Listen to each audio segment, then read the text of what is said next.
তুমি যেখানে আসছো ভুল পথে আসো, সঠিক পথে আসো। তোমার জন্য এখনো পর্যন্ত আমার বাড়ির দরজা খোলা আছে, যতক্ষণ পর্যন্ত আমি সৌদি আরব থেকে বাংলাদেশ পা দেওয়ার আগ পর্যন্ত। আমি সৌদি আরবে থাকি। আমার সৌদি আরবে ব্যবসার প্রতিষ্ঠান আছে। ও মেয়ের সাথে আমার দেশে থাকা অবস্থায় আমার সাথে পরিচয় হয়েছিল একটা বিয়ের মাধ্যমে। পরিচয় হওয়ার পর তার সাথে দেশে থাকা অবস্থায় কথাবার্তা হওয়ার পরে সম্পর্ক হয়েছিল। সে ওই সময় পড়াশোনা করতেছে।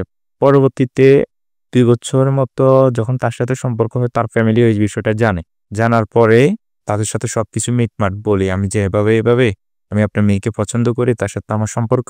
তারা বলে যে আপনি ভালোভাবে প্রতিষ্ঠিত হন, কোনো একটা জব করেন বা চাকরি করেন বা কোনো কিছু, তারপরে আমরা এটা পরবর্তীতে দেখব। আমি বলছি যে আচ্ছা ঠিক আছে। তো আমি 2018 লাস্টে আমি সৌদি আরব পাড়ি দিই। ওর সাথে ওই সময় আমার যোগাযোগ চলতেছে। এরপরে আমি যখন এখানে চলে আসি, আমি তার সব দায়িত্ব খরচ সবকিছু আমি বলছি যে তাকে এখান থেকে মানে সামনের দিকে পড়ানো হইতে সব খরচপত্র আমি দেব। ঠিক আছে, আপনার কোনো কিছু লাগবে না, সবকিছু আমি দেখব। তখন তার খরচপাতি সবকিছু আমি বহন করি। তার জুতা হইতে বোরগা প্রতিটা কাপড় আমি কিনে দিতাম। কার মাধ্যমে? তার ভাইয়ের মাধ্যমে। তার ভাই সবকিছু জানতো। তার ভাইকে আমি বলছিলাম যে ভাই এভাবে আপনার বোনকে আমি পছন্দ করি। তো বলতেছে আচ্ছা ঠিক আছে, সমস্যা না, যে তো আমাদের এটা ফ্যামিলিগত, তো সমস্যা না। তার ভাইয়ের কাছে আমি সবকিছু বলতাম। তখন তার ভাই তারকে কি লাগবে ও ওর ভাইকে বলতো। ভাইকে বলার পর ও ভাই আমাকে ফোন দিয়ে বলতো এভাবে এই জিনিস লাগবে, আজকে এটা লাগবে, কালকে এটা লাগবে। আমি তাকে সবকিছু দিছি। দেওয়ার পরে একটা সময় আসে যখন 2020-এর সময়, তার বাইকে আমি একটা মোটরসাইকেল কিনে দিয়েছিলাম। সে বলছে যে আপনি একটা বাইক কিনে দেন, তারে আমি আমার বাড়ি থেকে নাও আসা করবো, আমারও কিছু কাজে লাগবে বা পরবর্তীতে আপনি আসলে আপনিও চালাইতে পারবেন। তখন আমি এখান থেকে টাকা দিয়ে তাকে আমি একটা বাইক কিনে দিছি। 1,90,000 টাকা দিয়ে কিনে দিয়েছিলাম আমি ওই সময় আমার প্রেমিকার বাইকে। বাইক কিনে দেওয়ার পরে ভাই আজকে আমার 5,000 টাকা লাগবে, আমি পাঠাই দিছি। তাদের পরে তার মার হাতে কখনো সেলফোন ছিল না, টাচ ফোন ছিল না, আমি দিছি প্রথম। মেয়ের হাতে আমি টাচ ফোন দিছি, তার বাইকে আমি টাচ ফোন দিছি, 3টা টাচ ফোন দিছি। এরপরে ও ডিগ্রি আগ পর্যন্ত সে যে পড়াশোনা করছে সব খরচ আমি দিছি, সব খরচ আমি দিছি। যাদের ঘরের ভিতরে আপনার পানি পড়তো, তাদের ঘরের 4 দেয়াল এখন পুরো পাকাপোক্ত হয়ে গেছে। আমি যা আমার সবার জীবনে যা ইনকাম ছিল তার পিছনে অর্ধেক ব্যয় চলে গেছে আমার। পরবর্তীতে 2020-এর লাস্টে আসি, ও মেয়ে আমার সাথে আর যোগাযোগ করে না। তখন আমি যেটা জানতে পারি যে সে অন্য একটা ছেলের সাথে কথা বলতেছে। আমি তাদের বাসায় একটা সিসি ক্যামেরা বসাইছি, শুধু যে সে কি আসলে আজও ঠিক আছে কিনা সে দেখার জন্য, সে কোথায় যাচ্ছে না করতেছে কি করতেছে। সে আমার সাথে যোগাযোগ করতেছে না, আমি দেখতে পারতাম। বলে যে ওর ভাই বলে যাচ্ছে আপনি বাসায় একটা সিসি ক্যামেরা বসান, এটার মাধ্যমে দেখবেন যে ও কি করে বা কি আসবে বিষয়। তার ভাই এবং কি ফুল সাপোর্টেড ছিল। পরবর্তীতে এক সময় দেখি তার ভাইও আমার সাথে ফল্টি নেওয়ার পরে তারা এগুলো অস্বীকার করার পর আমার সাথে 1টা বছর তারা যোগাযোগ করে না। ওই ছেলেও আমার সাথে যোগাযোগ করে না। এবারে আমি তাদের এলাকার কমিশনার এবং কি অন্যান্য লোককে বলি যে এভাবে এরা আমার থেকে এই জিনিসগুলো নিছে, এই সহযোগিতাগুলো পাইছে। এখন পাওয়ার পরে তারা আমার সাথে অস্বীকার করতেছে। আপনি বিষয়টা একটু দেখেন। বলে যে তোমার গার্জিয়ান কি আছে তাদেরকে একটা পাঠাও। আমার মামা ছিল, আমার মামাকে পাঠাইবার পরে তারা ওইখানে যাওয়ার পরে তারা অনেক কিছু অস্বীকার করে। একটা এভিডেন্স ছিল, ওটা অনুযায়ী আমি তার নামে একটা উকিল নোটিশ করি যে এভাবে। তখন উকিল নোটিশ করার পরে তখন ওই উকিলে বলে যে মেয়ে তো আপনি এখানে হইলে বিয়ে দিবেন, ওইখানেও দিবেন, যেহেতু এই ছেলের সাথে আপনার মেয়ের সাথে একটা রিলেশন ছিল, তাহলে ওই ছেলেও চাচ্ছে বা আপনার এখানে যায় কিছু করছে বা কিছু হইলেও হয়েছে, হয় না যে তা না, তাহলে কেন তাকে অস্বীকার করতেছে? ও তো চাকরি করতেছে বা সবকিছু আছে, এখনো আমার ব্যবসা বাণিজ্য আছে, আমার 2টা দোকান আছে সৌদিতে। তখন ওনারা একটা পর্যায়ে উভয় ফ্যামিলি আমার মামার সরকার বসে একটা হদ্দনামা হয়, রাজি হয় ওনারা যে মেয়ে বিয়ে দিবে, আমি বিয়ে করব, মেয়েও বিয়ে বসবে। ও রাজি ছিল হ্যাঁ বিয়ে বসমো আমি। পরবর্তীতে যাই বাংলাদেশে। 17 তারিখ রাত্রে আমি এখান থেকে ফ্লাইট হই, আমি বাংলাদেশে বিয়ে করি 22 তারিখ রাত্রে। আমি তাকে এর আগে আমি বলছি যে তোমার কোনো অমত আছে কিনা, তুমি কি আসলে কি আমাকে চাচ্ছ কিনা বা কোনো কিছু। সে আমাকে বলতেছে না আমি রাজি আছি, কোনো সমস্যা না। সে আমাকে কবুল করে বিয়ে করছে, সবকিছু করছে। 6 লাখ টাকা কাবিন, 6 লাখে 2 লাখ উসুল, 4 লাখ বাকি। যতটুকু আমার তৌফিক ছিল আমি তাকে এতটুকু গহনাগাটি দিছি, যাই কিছু দিছি। পরবর্তীতে আমার ফ্যামিলি বাড়ির থেকে আমি আলাদাভাবে ছিলাম, বাড়ি থেকে যাওয়া আসা করতাম, এরকম ভাবে তার সাথে সংসার যেহেতু সে যেভাবে হ্যাপি থাকে, যেভাবে বলছে এইভাবে। এরপরে আমি ৪ মাস ছুটি কাটাই চলে আসি। আসার পরে আবার প্রত্যেক মাসে তার খরচের জন্য আমি তাকে ৫,০০০ টাকা এক্সট্রা ভাবে ছিল, যে বিভিন্ন যে জিনিসপত্র ওটার জন্য আলাদাভাবে এক্সট্রা ভাবে টাকা দিতাম সবসময় বিকাশে। পরবর্তীতে আমি বললাম আমি তোমাকে এখানে নিয়ে আসবো, ইমিডিয়েটলি আমি তার পাসপোর্টও রেডি করি।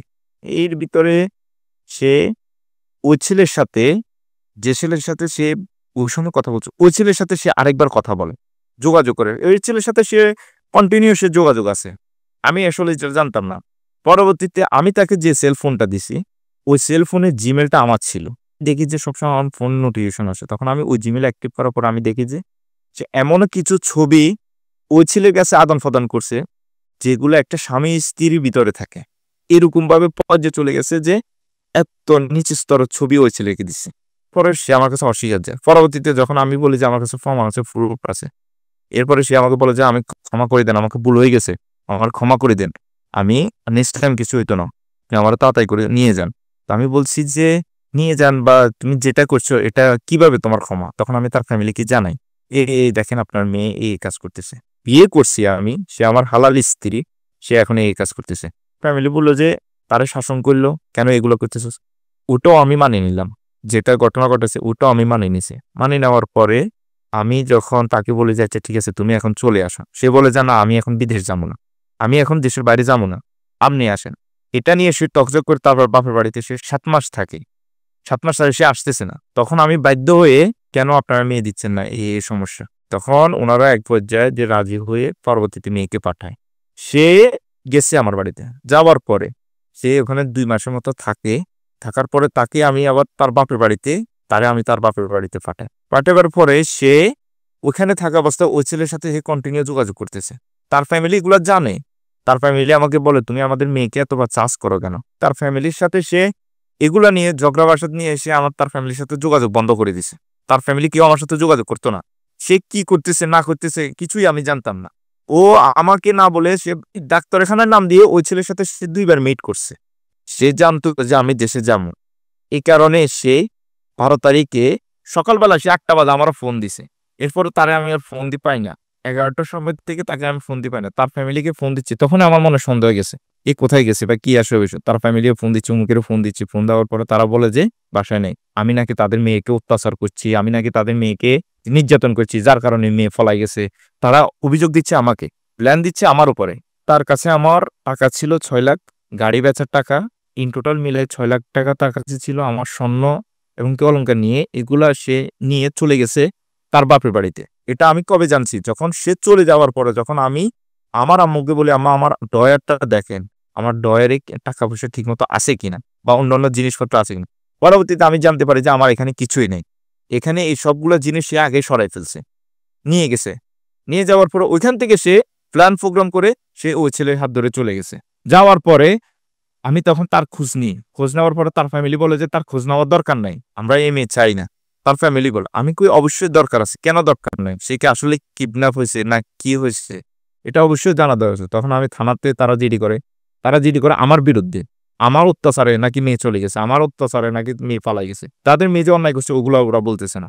আমি তার ডিভোর্স লেটার আমি কখনো পাইনি। সে আমাকে ডিভোর্স দিছে যে ৩ মাসের মাথায় যে ডিভোর্স লেটার আসে ওটা এরকম কিছুই আমি পাইনি। সে আমাকে যে একটা ডিভোর্স লেটার দেখাইছে, সে বলতেছে আগস্টের এত তারিখে সে আমাকে ডিভোর্স দিছে। ও এতদিন তারিখ পর্যন্ত সে তো আমার ঘরেই ছিল, তাহলে সে আমাকে ডিভোর্স লেটার কিভাবে দিল?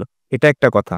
দ্বিতীয়ত কথা হচ্ছে যে আমার ফ্যামিলি বা তার নামে বাদী হয়ে মামলা করছে যে আমাদের বউ এইভাবে এই জিনিসগুলা নিয়ে চলে গেছে। আমি তার উদ্দেশ্যে আমি শুধু একটা কথাই বলতে চাই, আমি এটা কখনো কল্পনা করি নাই যে মেয়ের জন্য আমি এত কিছু করলাম।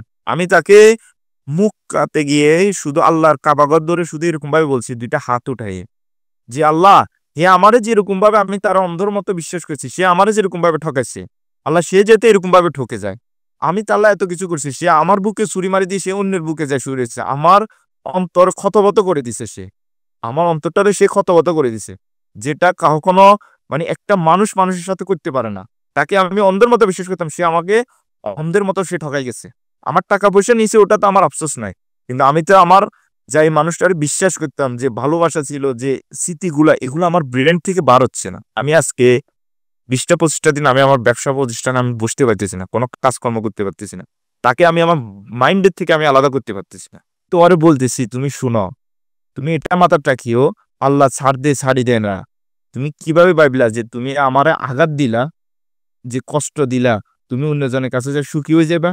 কোনোদিনও সুখী হইতে পারতা না। আমি প্রতি ওয়াক্ত প্রতি নামাজে আমি এই দুইবার হাত আল্লাহর দরবারে উঠে আমি কান্না করি, বলবো যে তুমি আমার যে কষ্টটা দিছো, যে সময়টা তোমার আমার খুব প্রয়োজন ছিল, ওই সময়টাতে তুমি আমার আঘাত দিছো। আমার অপরাধটা কি ছিল? আমি যেদিন বাংলাদেশে যাবো সেদিন আমি তোমার সাথে দেখা করুম, জরুরি আমি দেখা করুম। তুমি আমার সাথে দেখা না করো, তুমি কোথায় থাকো, কি করো না করো, সবকিছু আমার কাছে আছে, অ্যাড্রেস সবকিছু আমি জানি। তুমি আমার সাথে দেখা করার জন্য আসতে হবে না, আমি তোমার কাছে যাবো। আমি জাস্ট হাজার মানুষের সামনে আমি এটা প্রশ্ন করবো যে আমার অপরাধটা কি ছিল? আমি কি তোমার জন্য জীবনে কিছুই করি নাই, যার কারণে তুমি আমারে এরকম ভাবে অথরে অথরে কাঁদাইলা, এরকম ভাবে আজকে কয়েকটা দিন তুমি আমার চোখের ঘুম কাড়ি লেগেছো? তুমি কিভাবে মনে করতেছো যে তুমি আমার চোখের ঘুম কাড়েনি, তুমি ঘুমাইতেছো শান্তিতে? কিন্তু আমি তোমার একটা কথা বলে দিই, আমি প্রবাস থেকে যাওয়ার আগ পর্যন্ত আমার বাড়ির দরজা এবং কি আমার গাড়ার দরজা তোমার জন্য খোলা আছে। যেদিন আমি ইমরান বাংলাদেশে চলে যাব, ওই দিন পর্যন্ত আমার বাড়ির দরজা তোমার জন্য বন্ধ হয়ে যাবে। কারণ তুমি আমার যে সম্মানটা হানি করছো, যে সম্মানগুলো তুমি আমার নষ্ট করছো, আমি এগুলো এখনো মানিনি। কারণ কি জন্য? আমি তো তোমার ভালোবাসি, আমি আমার ব্রেন থেকে আমি এই জিনিসটা বাইর করতে পারতেছি না। তুমি যত সহজে পাচ্ছ, এত সহজে আমি পাইতেছি না। তোমার এত হাজারটা অন্যায় পরও আমি তোমাকে বলতেছি, তোমার জন্য এখনো পর্যন্ত আমার বাড়ির দরজা খোলা আছে, যতক্ষণ পর্যন্ত আমি সৌদি আরব থেকে বাংলাদেশ পা দেওয়ার আগ পর্যন্ত। যেদিন আমি বাংলাদেশে পা দিয়ে এলাম, ওই দিন থেকে তোমার দরজা বন্ধ হয়ে যাবে আমার বাড়ির জন্য। তুমি যেখানে আসছো, ভুল পথে আসো, সঠিক পথে আসো। সঠিক পথে আসি, প্রয়োজনে যেটা করার ওটা করো। আমি এখনো তোমাকে সাপোর্ট দিচ্ছি, যা কিছু হয়েছে তুমি ব্যাক করে চলে আসো। আমি তোমাকে সাপোর্ট দেব। তোমার পাড়াপড়শি বা তোমার সমাজ যে বলে, আমার সমাজ যেটাই বলে, এটা আমি মেনটেন করবো। আমি তোমার পাশে থাকুন।